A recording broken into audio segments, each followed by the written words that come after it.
I understand that you submitted and it actually passed a bill, some legislation dealing with telehealth long before the pandemic was ever even thought about or known about. So Yep. tell me about what you had in the foresight that you had for it. Thank you. The issue came up last year when more and more busy people just didn't want to have to take time off from their jobs and get health care and figure out transportation to go to a doctor's office or a clinic. And with technology as it is, people can just do what we're doing and Zoom, have an email exchange, have a phone call. It's quicker, it's less expensive, it's very efficient, and a lot of times that can get the job done. And there are people who are leery now of going to the doctor's office, afraid of exposure to the virus, myself included. And I'm just trying to figure out what are the benefits of doing this. So the bill that Delegate Sandy Rosenberg and I introduced this year became emergency legislation because of the coronavirus and because of so many people's discomfort with going to a doctor, a clinic, and frankly, even a hospital, unless it was super urgent. And there's so many kinds of illnesses or questions that really can be resolved electronically through face-to-face or delayed contact like an email. So with the coronavirus, it became even more urgent that we provided people with this option. And this actually, when you say it was emergency legislation, the General Assembly session let out early because of the virus. So when did all of this transpire? So normally legislation goes into effect July 1st, September 1st, October 1st, and that gives several months for regulations to be written, for folks to be aware that it's going to be out there. Emergency legislation has to pass with a supermajority of the General Assembly, both the House and the Senate. And then if the governor signs it into law, it goes into effect immediately. And that's what happened. The telehealth bill was one of the very first policy bills and one of the very few that the governor signed into law as soon as we adjourned, or soon after we adjourned.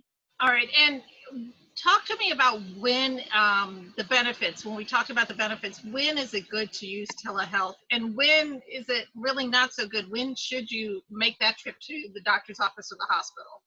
You know, I'm not a medical professional, so I think people should be asking their healthcare professionals for their advice. A lot of times, though, we can say, hey, I've got a rash on my arm. Here's what it looks like. And she or he can say, just get this over-the-counter medication and that's fine.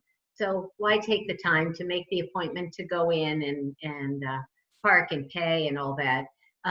But your healthcare professional might say, you know, that looks serious. And if it's still a problem in a week, I want to see it. And that's what the increased and easier communication allows. And when should you make sure you make that trip to the doctor's office or the hospital?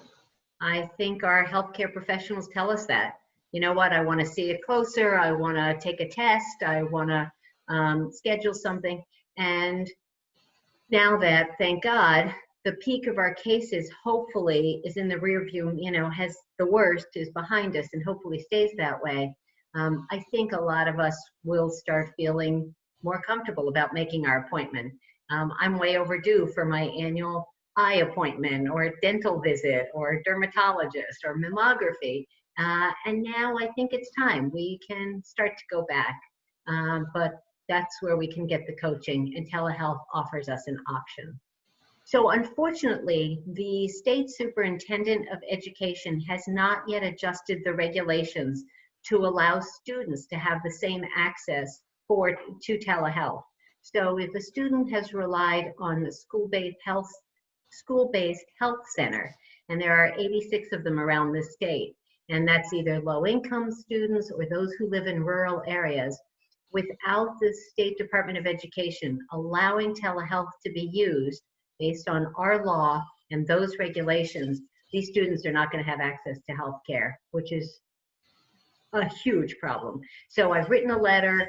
I was not satisfied with the response, and I'm hoping that we're continuing to work with her and with them, and hopefully our school superintendents are really clear this must happen.